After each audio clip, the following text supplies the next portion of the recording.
नमस्कार। मैं वीके शास्त्री अपने चैनल के माध्यम से आप सभी दर्शकों का बहुत बहुत स्वागत करता हूं। ज्ञान, धन, संतान, विवाह, धर्म और सत्कर्म के कारक देवगुरु बृहस्पति 22 अप्रैल 2023 को प्रातः 4 बजे राशि परिवर्तन कर चुके हैं और 12 वर्षों बाद मेष राशि में गोचर कर रहे हैं। देवगुरु का ये परिवर्तन बहुत ही महत्वपूर्ण परिवर्तन है, क्योंकि 1 साल तक देवगुरु मेष राशि में ही गोचर करेंगे और इस परिवर्तन में लगभग 6 माह तक 30 अक्टूबर 2023 तक राहु के साथ गोचर करेंगे। ज्योतिष शास्त्र में गुरु और राहु की युति को गुरु चांडाल दोष कहा जाता है और इसे अच्छा योग नहीं माना जाता, क्योंकि गुरु हैं ज्ञान, बुद्धि, विवेक और राहु क्या है? भ्रम। राहु है छाया। तो राहु गुरु के ज्ञान को ओवर शैडो कर देते हैं, यानी गुरु के अच्छे गुणों, अच्छे प्रभावों और शुभ फलों में कमी लाते हैं। तो इस वीडियो में पहले मैं आपको ये समझाऊंगा कि गुरु चांडाल योग का आपके जीवन पर क्या प्रभाव पड़ेगा और ये योग किस समय से किस समय तक ज़्यादा प्रभावी रहेगा, इसके क्या क्या नेगेटिव इफ़ेक्ट पड़ सकते हैं आपके जीवन पर और आपको क्या क्या सावधानियां बरतनी पड़ेंगी इस गुरु चांडाल दोष के बनने पर। साथ ही साथ इस बात पर भी चर्चा करेंगे कि हम क्या कर सकते हैं जिससे कि ये गुरु चांडाल योग हमारे लिए शुभ फल देने वाला बन जाए। फिर बात करेंगे कन्या राशि के जातकों पर गुरु के महापरिवर्तन के प्रभाव के बारे में। ये विश्लेषण आपकी चंद्र राशि के आधार पर किया जा रहा है और वीडियो के अंत में मैं आपको देवगुरु बृहस्पति और राहु दोनों के उपाय बताऊंगा।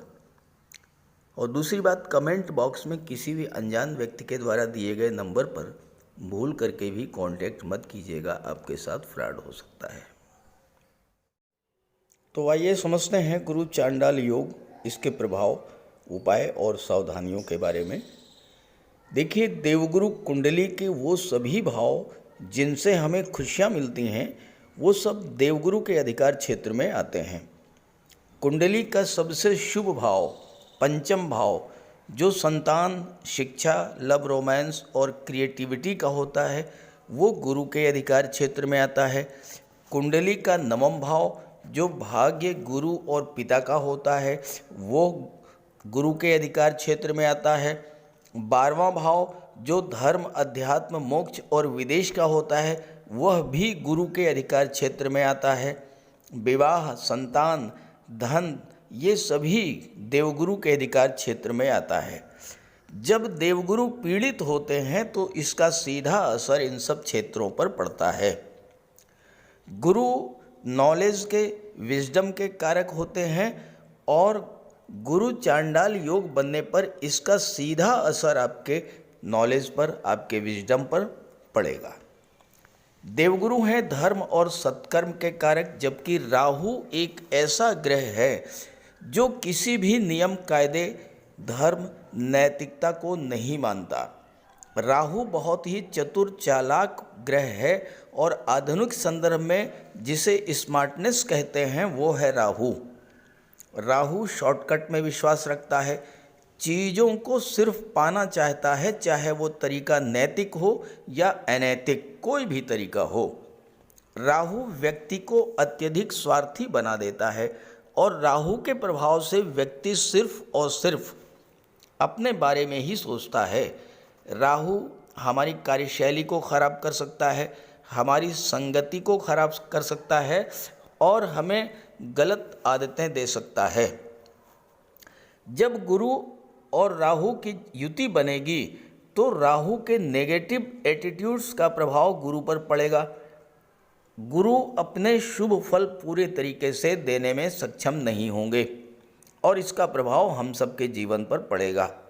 22 अप्रैल को प्रातः 4 बजे जब देवगुरु मेष राशि में गोचर करेंगे, उस समय 5 ग्रह एक साथ मेष राशि में गोचर कर रहे होंगे। गुरु, सूर्य, बुध, चंद्रमा और राहु।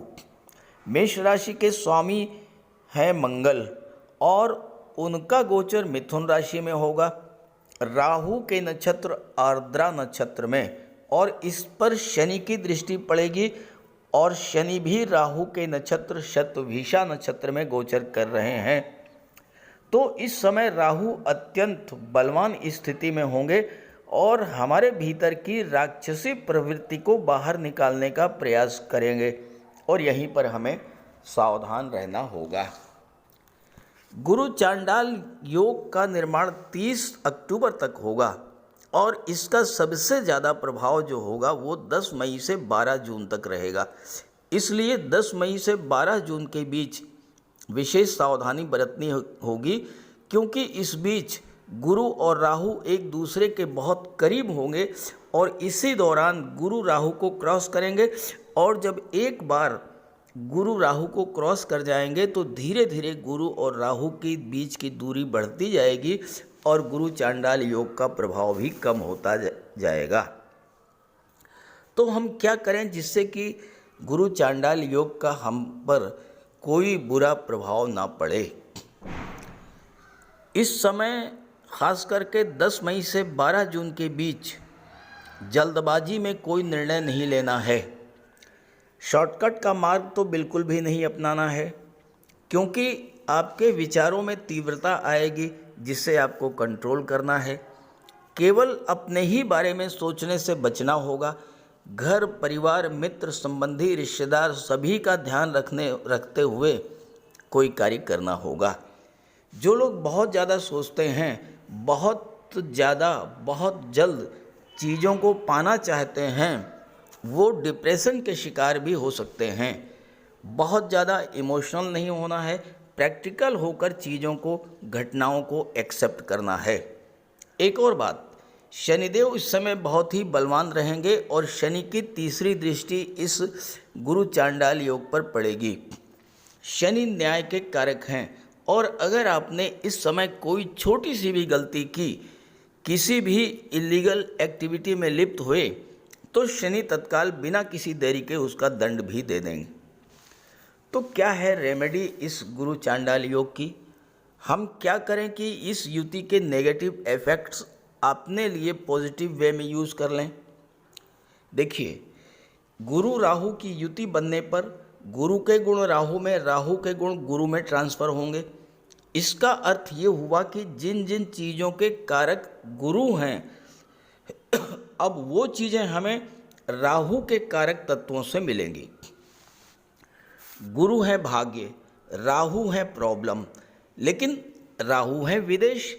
तो सीधा सा अर्थ ये होगा कि आपकी भाग्योन्नति विदेश में होगी।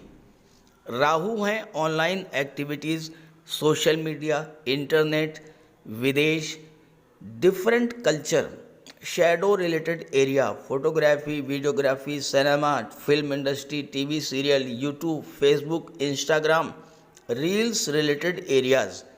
तो इन सब चीज़ों से जुड़कर आप इस युति का पूरा लाभ ले सकते हैं।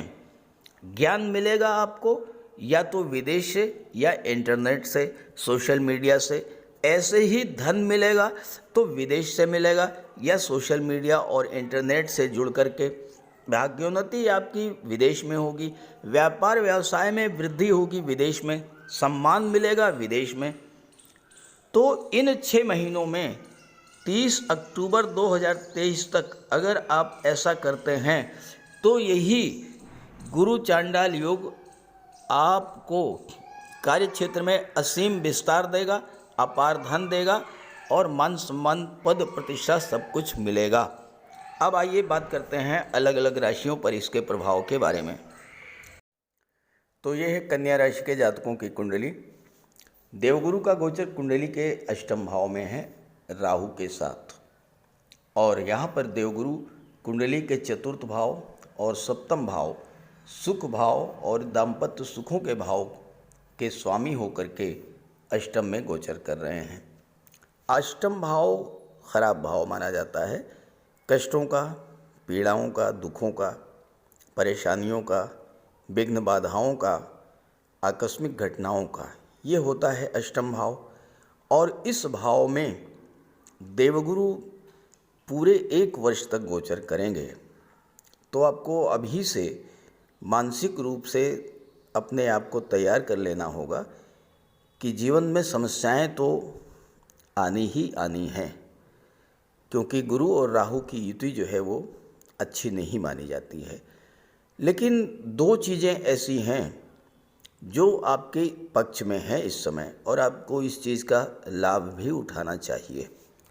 देखिए, पहली चीज़ तो ये है कि 17 जनवरी तक शनि आपकी कुंडली के पंचम भाव में गोचर कर रहे थे, और पंचम भाव में शनि की पनौती बन रही थी, जिसके कारण पिछले 2.5 वर्षों में जो कष्ट आपने झेला होगा, जो कन्या राशि के जातक हैं वो समझ सकते हैं कि शनि की पनौती कितनी कष्टकारक होती है।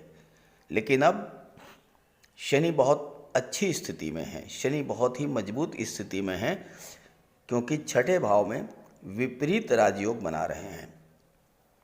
और शनि जैसा ग्रह अगर विपरीत राजयोग बनाए तो फिर शनि के बारे में कहा गया है कि शनि अगर देने पर आते हैं तो छप्पर फाड़ करके देते हैं। और यहाँ पर राहु अष्टम भाव में है और शनि की दृष्टि जो है वो राहु पर पड़ रही है। अब दूसरी बात जो है वो ये है कि शनि की दृष्टि जिस भाव पर पड़ती है उस भाव का विच्छेद कर देती है। शनि की दृष्टि विच्छेदात्मक होती है। 8वां भाव खराब है तो 8वें भाव का ही विच्छेद करेंगे शनि, यानी 8वें भाव की जो खराब चीज़ें हैं उन्हें समाप्त करेंगे, उसके नेगेटिव इफेक्ट्स को न्यूट्रलाइज करेंगे शनि। और गुरु की दृष्टियां जो हैं उनमें अमृत होता है। जिस भाव पर गुरु की दृष्टि पड़ती है उस भाव को देवगुरु पवित्र कर देते हैं गंगा जल की तरह। तो इस चीज़ का आपको फ़ायदा मिलेगा। गुरु की दृष्टि 12वें भाव पर पड़ेगी, विदेश के भाव पर। गुरु की दृष्टि धन के भाव पर पड़ेगी, और गुरु की दृष्टि चतुर्थ भाव पर, सुख के भाव पर पड़ेगी। तो अब एक एक चीज़ का विस्तार से विश्लेषण करते हैं, समझें इस चीज़ को। पहली बात तो ये कि जब गुरु अष्टम में होते हैं तो हमेशा आपको सुरक्षा प्रदान करते हैं, क्योंकि गुरु धर्म और सत्कर्म के कारक हैं।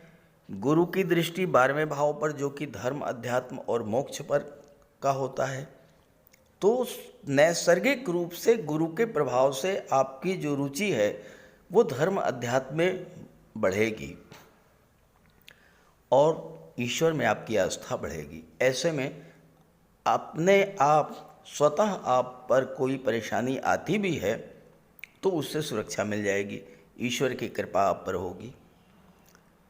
दूसरी बात, 12वां भाव आपके लिए इस समय सबसे ज़्यादा महत्वपूर्ण है, क्योंकि ज्योतिष शास्त्र का एक सिद्धांत है कि अगर कुंडली के किसी भाव पर 2 ग्रहों की दृष्टि पड़े, 2 ग्रह प्रभावित करें, तो वो भाव एक्टिवेट हो जाता है और उस भाव से संबंधित फल आपको मिलना प्रारंभ हो जाते हैं। तो शनि की दृष्टि भी 12वें भाव पर, गुरु की दृष्टि भी 12वें भाव पर, और राहु की दृष्टि भी 12वें भाव पर। अब 12वां भाव क्या है? खर्चों का। 12वां भाव निवेश का। तो इस गोचर काल में देखिए, खर्च और निवेश दोनों ही पैरेलल चलते हैं। कोई ज़रूरी नहीं है कि खर्च का मतलब सिर्फ खर्च ही है, निवेश भी खर्च है। और ये निवेश किसी भी रूप में हो सकता है, केवल धन के रूप में ही नहीं। आप पैसे का निवेश करें, अपने ज्ञान का निवेश कर सकते हैं, अपने परिश्रम का, अपनी मेहनत का निवेश कर सकते हैं। आज के किए गए कार्यों का प्रतिफल आपको कल मिलेगा, ये भी निवेश हुआ। तो 12वां भाव निवेश का है, आप निवेश करेंगे, करना शुरू कर दीजिए। भले ही एक रुपया ही जोड़ें, लेकिन पैसा जुड़ना शुरू हो जाएगा। दूसरी चीज़, 12वां भाव ट्रांसफॉर्मेशन का होता है, परिवर्तन का होता है। 12वां भाव विदेश का होता है। अपने आप को 12वें भाव से जोड़िए, यानी अपने आप में परिवर्तन लाइए। किस तरह का परिवर्तन?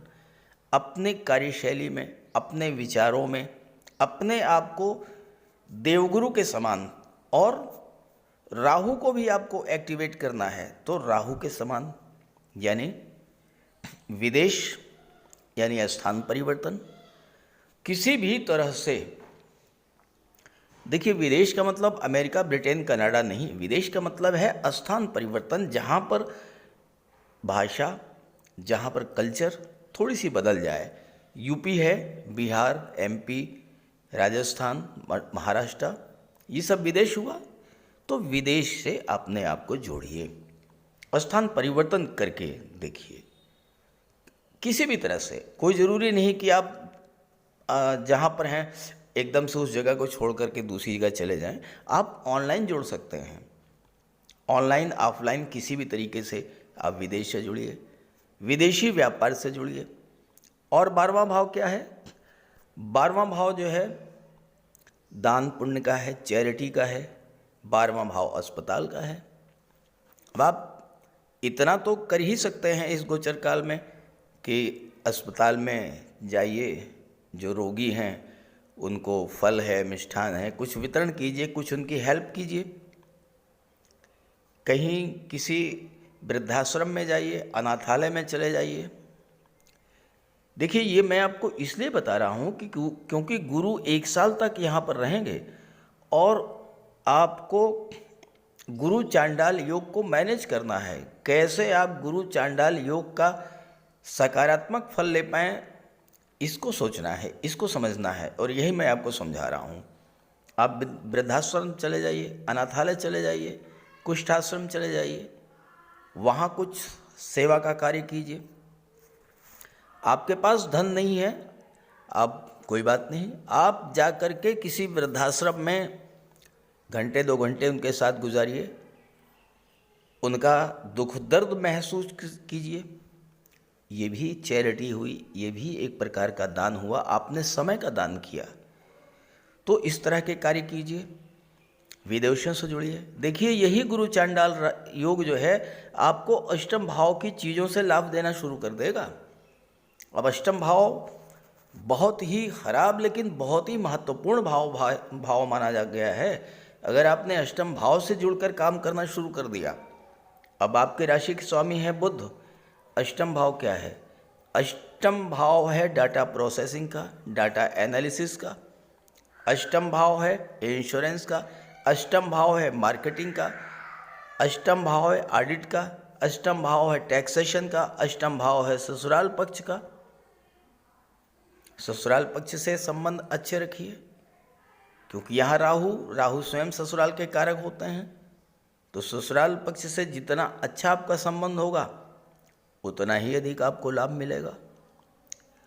अब गुरु की दृष्टि पड़ेगी धन के भाव पर, परिवार के भाव पर। तो जहाँ पर गुरु की दृष्टि पड़ती है उस भाव का विस्तार करते हैं, तो धन का विस्तार करेंगे, धन की प्राप्ति होगी और धन का संचय होगा। कोई प्रॉपर्टी वगैरह आप खरीद सकते हैं। परिवार का विस्तार करेंगे तो किसी सदस्य का विवाह होगा या किसी संतान का जन्म होगा। चतुर्थ भाव के स्वामी भी हैं गुरु, और चतुर्थ भाव पर दृष्टि भी डाल रहे हैं। राहु की भी दृष्टि पड़ रही है। तो राहु तो पहला काम यही करते हैं कि मातृभूमि से दूरी बना देते हैं, क्योंकि राहु विदेश के कारक हैं। तो मैंने आपको शुरू से ही बताया कि आपको विदेश से अपने आप को जोड़ना पड़ेगा। जितना अधिक आप विदेश से जुड़ेंगे उतना ही अधिक आपको लाभ होगा। चतुर्थ भाव माता का होता है, चतुर्थ भाव परिवारीजनों का होता है। तो यहाँ पर गुरु के प्रभाव से आपके ज्ञान बुद्धि विवेक जागृत होगा, माता से संबंध अच्छे होंगे, माता का स्वास्थ्य सुधरेगा, और कोई प्रॉपर्टी वगैरह भी खरीद सकते हैं। और राहु तो अचानक से घटनाओं को घटित करा देते हैं, तो आकस्मिक रूप से आपको कोई प्रॉपर्टी मिल सकती है। अष्टम भाव इनहेरिटेंस का होता है, तो कोई पैतृक संपत्ति आपको मिल सकती है, वसीयत से पैसा मिल सकता है, विरासत से धन मिल सकता है। और अष्टम भाव जो है ये भूमि से जुड़े हुए पदार्थों का है। शनि की दृष्टि पड़ रही है, तो अगर आप रियल इस्टेट या प्रॉपर्टी डीलिंग से जुड़े हुए हैं, कंस्ट्रक्शन का कार्य करते हैं, बिल्डिंग मटेरियल सप्लायर हैं, या आप mines, minerals, metals, chemical products, scrap या मेडिसिन्स के क्षेत्र से जुड़े हुए हैं। अब यहाँ पर अगर आप अष्टम के स्वामी हैं मंगल और मंगल से संबंधित क्षेत्रों से आपका संबंध है तो आपके लिए विदेश जाने का प्रबल योग है। मेडिकल और सर्जरी के क्षेत्र में आप उच्च शिक्षा के लिए विदेश जा सकते हैं। साथ ही साथ गेम्स और स्पोर्ट्स को लेकर के आप देश विदेश में अपने देश का नाम रोशन करेंगे।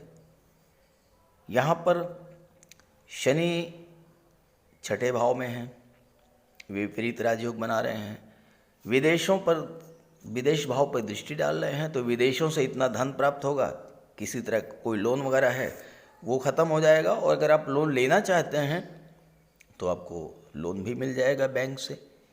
शत्रुता है या विघ्न बाधाएं हैं, चूँकि शनि राजयोग बना रहे हैं तो ये सारी चीज़ें भी समाप्त कर देंगे।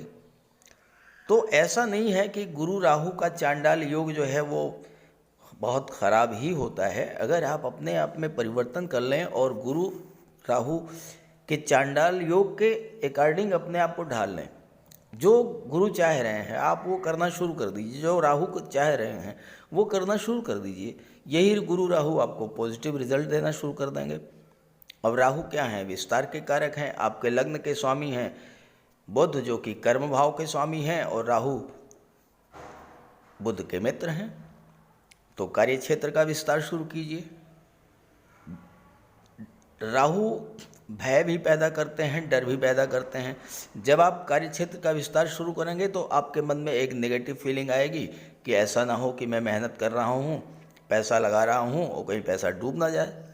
तो ये जो नेगेटिव फीलिंग है इसको इस समय निकालना होगा। बिना किसी डर के आप अपने कार्य क्षेत्र को विस्तार करते चले जाइए। राहु इसमें आपकी हेल्प करेंगे और आपको सफलता मिलेगी, कार्य क्षेत्र भी बढ़ेगा, पैसा भी आएगा, पैसे का निवेश भी होगा। बस ध्यान ये रखना है कि गुरु ज्ञान के कारक हैं और गुरु को मजबूत करना है आपको इस गोचर काल में, चूँकि गुरु अष्टम में है। तो इसके लिए माता पिता वृद्धजनों की सेवा करें, उनका आशीर्वाद प्राप्त करते रहें, और गुरु और राहु के जो उपाय मैं बताने जा रहा हूँ वो उपाय भी करते रहें। तो बात करते हैं उपायों पर। कुंडली में देवगुरु बृहस्पति का बहुत ही महत्वपूर्ण स्थान है, क्योंकि देवगुरु कुंडली के पंचम और नवम भाव के कारक होते हैं। पंचम भाव से संतान का विचार किया जाता है, शिक्षा का विचार किया जाता है, और नवम भाव से भाग्य का विचार किया जाता है। गुरु ग्रह भाग्य के लिए जिम्मेदार माने जाते हैं और किसी भी कार्य की सफलता के लिए देवगुरु का मजबूत होना बहुत ज़रूरी है। जब कुंडली में देवगुरु मजबूत होते हैं तो भाग्य का साथ मिलता है, जिस काम में हाथ डालते हैं वो सफल होता है, विवाह समय से होता है, शिक्षा अच्छी मिलती है, गुरु की कृपा रहती है, धन की प्राप्ति होती है। तो देवगुरु के लिए कुछ उपाय बताने जा रहा हूँ, उपाय ज़रूर कीजिएगा। अगर आपकी जन्म कुंडली में गुरु कमज़ोर स्थिति में है तो आपको गुरुवार का व्रत करना चाहिए। स्नान करते समय जल में आधा चम्मच हल्दी डालकर स्नान करें। स्नान के बाद पीले रंग के वस्त्र धारण करें और साथ ही साथ केसर या हल्दी का तिलक लगाएं, और गुरुवार के दिन भगवान विष्णु की उपासना करें। घर में केले का एक वृक्ष लगा लें, उसकी पूजा करें, उसकी सेवा करें। भोजन में चने के बेसन, चीनी और घी से बने लड्डू का सेवन करें, और अपनी क्षमता के अनुसार पीले वस्त्र, हल्दी, शहद, धार्मिक पुस्तकें, इन सब का दान कर सकते हैं। अगर गुरु ग्रह कमज़ोर है तो पुखराज धारण करें, लेकिन इसके लिए किसी योग्य ज्योतिषी की सलाह ले लें। माता पिता, गुरु और बुज़ुर्गों का सम्मान करें, उनकी देखभाल करें और उनका आशीर्वाद प्राप्त करें। साफ सफाई रखें, गुरु की सेवा करें और दही और चावल गरीबों को खिलाएं। किसी गरीब को, किसी दिव्यांग व्यक्ति को भोजन कराएं। किसी वृद्धाश्रम में जाकर के वृद्धों के साथ कुछ समय बिताएं, उनकी समस्याओं को जानें समझें। कोई ज़रूरी नहीं है कि आप धन से ही सहायता करें, तन और मन से भी आप मदद कर सकते हैं दूसरों की, और ऐसा करने से देवगुरु अत्यंत प्रसन्न होते हैं। और जब देवगुरु बलवान होंगे तो आपको पूरा लाभ मिलेंगे। तो ये उपाय करके देखिएगा, लाभ होगा। राहु का कोई अशुभ प्रभाव आप पर न पड़े, इसलिए राहु का उपाय जरूर करें। राहु का सबसे बढ़िया उपाय है मोर पंख। देखिए, राहु को सर्प का स्वरूप माना गया है और मोर सर्प को खा जाता है, तो जहाँ पर मोर पंख रहता है वहाँ पर राहु का प्रवेश नहीं होता है। अपने घर के मेन डोर पर, बेडरूम में, ड्राइंग रूम में, स्टडी रूम में एक एक मोर पंख लगा दें। एक मोर पंख अपने तकिए के नीचे रखें। जहाँ पर आप कार्य करते हैं, ऑफिस में, वहाँ भी मोर पंख आप रखें। और अपने बैग में एक मोर पंख ज़रूर रखें और एक सुरमे की डिबिया, ये दो चीज़ें अपने बैग में हमेशा रखें। और एक छोटी सी चांदी की गोली अपनी जेब में रखें। इससे राहु और बुध दोनों का उपाय हो जाता है। काले कुत्ते को भोजन दें, काली गाय की सेवा करें, इससे राहु, केतु और शनि तीनों ही प्रसन्न होते हैं। कुष्ठ आश्रम में जाकर के या दिव्यांगों को भोजन का दान दें। और एक नारियल शनिवार के दिन अंधेरा होने पर अपने सिर के एंटी क्लॉकवाइज 7 बार घुमा करके नदी में बहा दें। दुर्गा माता का आशीर्वाद प्राप्त करें, दुर्गा चालीसा का पाठ करें। सोमवार के दिन शिवलिंग पर अभिषेक करें। सफ़ेद चंदन का टीका लगाएं और एक सफ़ेद चंदन का टुकड़ा अपने पास रखें। घर में कपूर की धूनी दें। ये छोटे छोटे से उपाय हैं। अगर आप इन उपायों को करते हैं तो निश्चित रूप से राहु के सभी शुभ फल आपको प्राप्त होंगे। तो उपाय ज़रूर कीजिएगा, लाभ मिलेगा। और जब लाभ हो तो कमेंट करके बताइएगा और ये वीडियो अपने साथियों को, अपने मित्रों को भी शेयर कर दीजिएगा। नमस्कार।